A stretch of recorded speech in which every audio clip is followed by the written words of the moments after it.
Selon Sky Sport, Vinicius Junior, l'ailier du Real Madrid, pourrait quitter le club madrilène dès juin prochain. Malgré un contrat qui court jusqu'en 2027, des rumeurs persistantes laissent entendre qu'il pourrait faire ses valises dès l'été 2025, et plusieurs grands clubs, tant en Europe qu'à l'international, semblent suivre de près l'évolution de la situation. Le marché saoudien a manifesté un intérêt pour le Brésilien dès l'été dernier, et bien que ce dernier soit sous contrat avec le Real Madrid jusqu'en 2027, les spéculations sur un départ en 2025 se multiplient. Plusieurs éléments semblent peser dans la balance. D'abord, la déception concernant le Ballon d'Or, qu'il n'a pas décroché cette année après une saison impressionnante. Ensuite, la situation sur le terrain, où l'arrivée de Kylian Mbappé au PSG a modifié les dynamiques du côté gauche, un poste qu'il dominait sans partage auparavant. Enfin, les incidents de racisme récurrents en Espagne ont également créé une atmosphère difficile pour Vinicius, augmentant ses frustrations et ses doutes quant à son avenir en Liga. Ces facteurs combinés laissent penser qu'un départ, bien que peu probable il y a encore un an, est désormais envisageable. Le Real Madrid, bien conscient de la situation, a proposé à Vinicius Junior une prolongation de son contrat. Cependant, ni lui ni son entourage ne se sont encore engagés, préférant attendre de voir comment se déroule la saison avant de prendre une décision définitive. Cette attente crée une incertitude qui permet aux spéculations d'aller bon train. Selon Sky Sport, plusieurs clubs surveillent de près la situation, prêts à agir si une opportunité se présente à l'été 2025. Le PSG, une destination privilégiée? Le Paris Saint-Germain, club emblématique du Qatar et dirigé par Nasser Al-Khelaifi, est un candidat sérieux pour accueillir Vinicius. Avec des finances solides et un intérêt marqué pour les stars internationales, le PSG pourrait bien se tourner vers le Brésilien pour renforcer son secteur offensif. Il n'est pas inconcevable que le club parisien cherche à recruter Vinicius, notamment dans l'optique de se venger du Real Madrid, après que ce dernier ait réussi à attirer Kylian Mbappé à Madrid, malgré des négociations tendues. La rivalité croissante entre les deux clubs, accentuée par la guerre des signatures de grandes stars, pourrait inciter Paris à passer à l'action pour recruter Vinicius Junior. Liverpool est la Premier League en ligne de mire. Le club anglais de Liverpool est un autre prétendant de taille pour signer Vinicius. L'intégration du Brésilien au sein des Reds paraît tout à fait possible, notamment si Mohamed Salah venait à quitter le club dans les prochaines saisons, une situation qui renforcerait le besoin de recruter un joueur de qualité sur l'aile. Liverpool, avec son style de jeu rapide et offensif, pourrait offrir à Vinicius une plateforme idéale pour continuer à se développer et s'épanouir.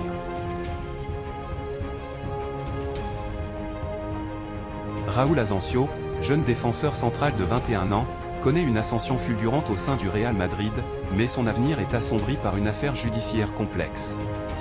Jusqu'à récemment, Asensio évoluait sous les couleurs du Real Madrid Castilla, l'équipe réserve du club. Cependant, l'avalanche de blessures qui a frappé l'effectif principal, notamment en défense, a contraint Carlo Ancelotti à faire appel à lui. C'est lors d'un match face à Osasuna en novembre qu'il a fait ses débuts officiels avec l'équipe première. Ses performances ont rapidement conquis le staff technique et les supporters.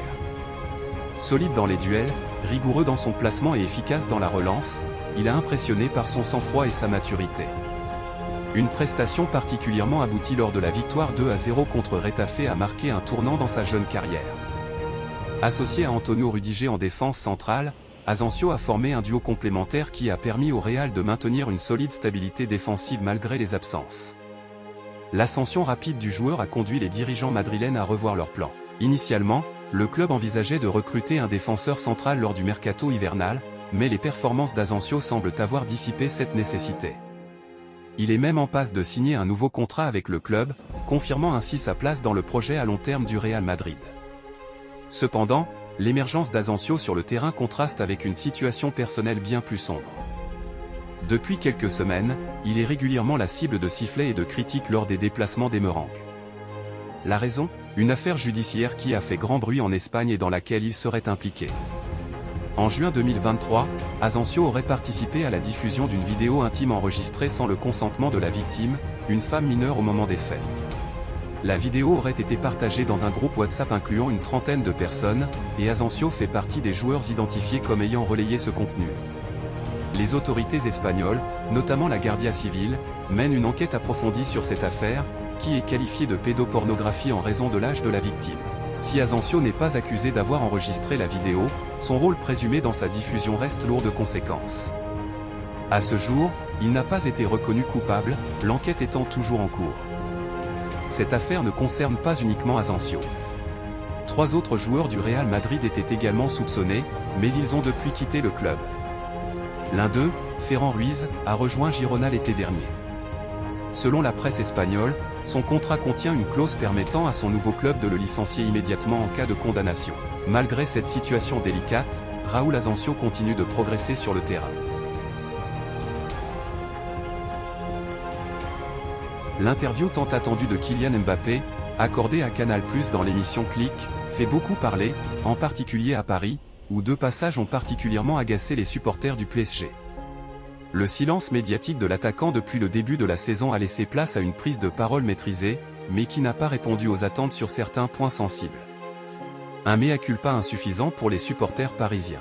Dans son message adressé aux fans parisiens, Mbappé a exprimé ses regrets quant à son manque de proximité avec eux. « L'erreur que j'ai peut-être faite, c'est que j'ai tout confondu. J'avais des conflits avec des gens pour défendre mes droits, mais ça ne représentait pas le club. Les supporters et les joueurs m'ont tout donné. J'aurais pu être plus expressif avec eux. » Malgré cette tentative d'apaisement, beaucoup de supporters du PSG restent sur leur faim. En effet, le problème ne réside pas dans un supposé manque d'affection, mais dans un épisode précis qui continue de les ulcérer. Le 3 janvier 2024, après une victoire contre Toulouse, Mbappé avait évoqué un accord passé avec le président Nasser Al-Khelaifi, affirmant que cet arrangement protégeait toutes les parties et garantissait la sérénité du club. Pourtant, quelques mois plus tard, il quittait Paris libre de tout contrat, sans indemnité de transfert pour le PSG. Bien qu'il ait agi dans le cadre de ses droits, cette situation est perçue comme une trahison par une partie des supporters, qui s'interrogent sur les véritables intentions de Mbappé à ce moment-là. Pourquoi avoir fait cette déclaration si son départ au Real Madrid semblait déjà acté? Ce sont ces clarifications-là qu'ils attendaient, mais elles n'ont pas été abordées lors de l'interview. L'épisode Ethan Mbappé, une déclaration controversée. Un autre passage a provoqué la consternation des fans parisiens, celui sur le départ d'Ethan Mbappé du PSG. L'aîné de la fratrie a confié avoir été profondément affecté par cet épisode, expliquant « C'est la chose qui m'a le plus touché. Lui, son Real Madrid, c'était le PSG.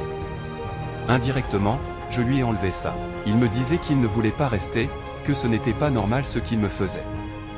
Je lui ai proposé de prolonger et de rester un peu, quitte à sacrifier mon rêve de Madrid pour lui. Ethan, c'est mon frère, ça ne se touche pas. » Si cette déclaration illustre l'amour fraternel qui unit les deux joueurs, elle a laissé beaucoup de supporters sceptiques. Ethan Mbappé n'a jamais demandé explicitement à quitter Paris, et son départ semble avoir été une conséquence indirecte des tensions entre Kylian et le club. Cette affirmation de l'aîné, selon laquelle il aurait été prêt à renoncer à rejoindre le Real Madrid pour protéger son frère, est également difficile à croire pour une partie des fans. Après avoir déjà contrarié les plans du club madrilène en prolongeant au PSG en 2022, l'idée qu'il ait envisagé un nouveau revirement semble peu crédible. Sur Instagram, Jude Bellingham a pris le temps de dévoiler les sources d'inspiration qui se cachaient derrière sa célébration de but particulièrement originale. Lors du match contre Girona, l'Anglais a marqué un superbe but en reprenant un ballon dans la surface avant de décocher une frappe puissante et précise qui a trouvé le fond des filets, trompant le gardien Gazzaniga. Mais au-delà de la beauté de ce but, c'est la célébration qui a attiré l'attention. Après avoir marqué, Bellingham a saisi le fanion du corner, l'utilisant comme un micro improvisé, et a levé l'index vers le ciel d'un geste qui semblait symboliser quelque chose de plus. Ce geste n'était pas un hasard, et comme l'a expliqué plus tard le joueur, il s'agissait d'un hommage à une légende du rock, Elvis Presley. Bellingham, dont le jeu est déjà connu pour son style explosif, a choisi ce moment pour mimer l'attitude iconique du roi du rock, imitant la prise de micro d'Elvis tout en levant un doigt, un signe de défi et de rébellion qui fait l'écho à l'attitude audacieuse du chanteur. Ce geste n'était pas qu'une simple imitation, c'était une référence à une figure emblématique de la musique, ce qui a ajouté une dimension supplémentaire à sa célébration. L'hommage ne s'est pas arrêté là. Sur ses réseaux sociaux, Bellingham a posté une photo de lui en plein match, accompagnée d'une autre image d'Elvis exécutant exactement le même geste avec le doigt levé, puis d'une illustration où le joueur anglais se remplaçait lui-même sur scène à la place du chanteur. Cela a permis à ses abonnés de saisir la profondeur de son inspiration et la manière dont il souhaitait rendre hommage à l'icône du rock. Ce n'est pas la première fois que Bellingham montre une telle admiration pour Elvis Presley. En effet, lors de l'Euro, il avait déjà mentionné dans une interview pour la FA que sa chanson préférée était Love Me, un classique du répertoire d'Elvis. Pour cette célébration, il a choisi d'accompagner son hommage d'une autre chanson incontournable d'Elvis, Can't Help Falling in Love, une mélodie tout aussi romantique et intemporelle. Ce geste de Bellingham renvoie à un épisode mémorable de la carrière d'Elvis Presley, qui remonte à août 1956. À l'époque, le chanteur se produisait au Florida Theatre de Jacksonville, sous l'œil attentif du juge Marion Godding. Ce dernier avait interdit à Elvis d'effectuer certains mouvements de scène jugés provoquants, notamment ses célèbres déhanchements, qui étaient perçus comme trop suggestifs pour l'époque. Cependant, lors de ce concert particulier, Elvis, défiant l'autorité, a décidé de lever le petit doigt, une provocation subtile à l'autorité, mais pleine de signification. Marilyn Godding de Simone, la fille du juge, a confirmé que ce geste audacieux n'était pas la seule provocation du soir. Privé de temps de jeu par Carlo Ancelotti malgré les blessures successives de Rodrigo et Vinicius Junior, Endrick a finalement pris une décision concernant son avenir à l'approche du mercato hivernal. Le jeune prodige brésilien semble bien décidé à patienter encore pour prouver sa valeur au sein du Real Madrid. Arrivé en juillet dernier en provenance de Palmeiras, Endrick a coûté 35 millions d'euros au Merengue, un montant qui pourrait atteindre 60 millions avec les bonus. À seulement 18 ans, il a réalisé un rêve en rejoignant le club le plus titré de l'histoire de la Ligue des Champions. Pourtant, son intégration sportive reste délicate. Malgré des performances prometteuses lors de ses rares apparitions, 2 buts en 9 matchs, l'attaquant n'a pas réussi à obtenir la confiance de Carlo Ancelotti pour un temps de jeu plus conséquent. Même dans un contexte marqué par les blessures de Rodrigo et Vinicius, qui auraient pu lui offrir des opportunités supplémentaires, Endrick n'a jamais été aligné plus de 15 minutes lors d'un match. Cette situation a rapidement alimenté les discussions dans les médias espagnols, où l'idée d'un prêt a été évoquée. Carlo Ancelotti, fidèle à sa stratégie consistant à privilégier des joueurs plus expérimentés, n'a offert aux jeunes joueurs que 122 minutes depuis son arrivée, un chiffre bien loin des attentes. En parallèle, des rumeurs ont émergé en Angleterre, mentionnant notamment un intérêt de Southampton pour un prêt sec. D'autres clubs, comme le Real Valladolid et l'AS Roma, ont également été cités parmi les destinations potentielles. Cependant, selon le quotidien espagnol Marca, Endrick reste ferme dans son choix de ne pas quitter Madrid. Patient et confiant, il souhaite continuer à travailler pour convaincre son entraîneur qu'il peut être un élément important de l'effectif. Endrick semble s'inspirer de son passage à Palmeiras, où il avait déjà surmonté une période similaire sans jouer avec l'équipe première. Il est persuadé que les opportunités finiront par arriver, et il veut être prêt à les saisir. Carlo Ancelotti, de son côté, a justifié ses choix en soulignant l'exigence du haut niveau et la nécessité de faire des choix tactiques pour chaque match. Il doit travailler. Il n'est pas entré en jeu parce que Mbappé représentait un trop grand danger et que les autres se débrouillaient bien. Il sera prêt pour le prochain match. Si je pense qu'Endrick est le joueur idéal pour gagner, il jouera, avait déclaré le technicien italien avant la victoire face à Gérone, où Endrick n'a finalement joué que 10 minutes. Malgré cette détermination affichée, Marca précise que la situation pourrait évoluer si le jeune attaquant brésilien continue de bénéficier d'un temps de jeu aussi limité dans la seconde moitié de la saison. Un départ en prêt pourrait alors redevenir une option, surtout si d'autres clubs viennent frapper à la porte avec des propositions concrètes pour accélérer son développement. L'UEFA a désigné l'arbitre polonais Simon Marciniak pour diriger le match de Ligue des Champions entre l'Atalanta Bergame et le Real Madrid, prévu le mardi 10 décembre à 21 h, au stade Joïs de Bergame. Ce match est particulièrement crucial pour les hommes de Carlo Ancelotti, qui doivent impérativement obtenir un bon résultat pour sécuriser leur avenir dans la compétition européenne. Aux côtés de Marciniak, le Polonais Tomasz Kwiatkowski sera en charge de la technologie VAR, afin d'assister les décisions arbitrales sur le terrain. Simon Marciniak est un arbitre expérimenté qui a dirigé plusieurs matchs du Real Madrid en Ligue des Champions. Au total, il a arbitré les Merengues à 7 reprises, avec un bilan de 3 victoires, 2 nuls et 3 défaites. Cette statistique est marquée par des souvenirs mitigés pour le club madrilène. Parmi les moments les plus mémorables, il y a la lourde défaite 4-0 contre Manchester City, en demi-finale retour de la Ligue des Champions 2022-23, une défaite qui a scellé l'élimination du Real Madrid cette saison-là. Il est également à l'origine de la défaite en Supercoupe d'Europe 2018, où le Real Madrid avait perdu 2-4 contre l'Atlético de Madrid, dans un match où les Merengues n'avaient jamais vraiment trouvé leur rythme. Cependant, les relations du Real Madrid avec Marciniak ne se limitent pas à des souvenirs négatifs. Le Polonais a également été l'arbitre de moments mémorables pour le club. Un exemple notable est la victoire 3-2 contre Chelsea au Bernabéu lors du match retour des quarts de finale de la Ligue des Champions 2021-22. Bien que le Real Madrid ait perdu ce match, le score était suffisant pour permettre à l'équipe de se qualifier pour les demi-finales, avant de finir par remporter le trophée cette année-là. Ce match contre Chelsea est souvent cité comme un tournant dans la campagne de la Ligue des Champions du Real Madrid, où ils ont démontré leur capacité à surmonter les obstacles, notamment après un match aller très difficile. Le dernier souvenir positif de Marcignac pour les Madrilènes remonte à la saison dernière, lorsqu'il a arbitré le match retour de la demi-finale contre le Bayern Munich. Lors de cette rencontre, le Real Madrid s'était imposé 2-1 grâce à un doublé de Joselu, un résultat qui leur avait permis de se qualifier pour la finale. Ce match avait été marqué par une polémique, lorsque l'équipe allemande avait vu un but annulé dans les arrêts de jeu. L'assistant avait levé son drapeau pour signaler un hors-jeu, et bien que le Bayern ait marqué après, l'arbitre avait sifflé avant que le ballon n'entre dans le but, empêchant ainsi toute vérification par le VAR. Les Allemands avaient exprimé leur mécontentement, mais l'intervention de l'assistant avait été jugée conforme au protocole, qui stipule que le jeu doit être arrêté immédiatement lorsque l'assistant signale une infraction. Le Real Madrid, déjà lourdement frappé par les blessures depuis le début de la saison, subit un nouveau coup dur avec l'absence prolongée de son latéral gauche, Ferland Mendy. L'international français sera contraint de manquer les terrains de jeu jusqu'à la fin de l'année, une nouvelle qui vient compliquer les plans d'Ancelotti pour les semaines à venir. Lors de leur victoire contre Girona, qui a permis au Real de se remettre de la défaite à San Mamés et de profiter du faux pas du Barça, les Merengues ont malheureusement vu deux nouveaux joueurs se blesser, Ferland Mendy et Jude Bellingham. Si la situation du milieu anglais semble moins préoccupante, celle de Mendy est bien plus sérieuse et contraint le club à revoir ses options pour la suite de la saison. La blessure de Mendy est particulièrement pénalisante pour le Real.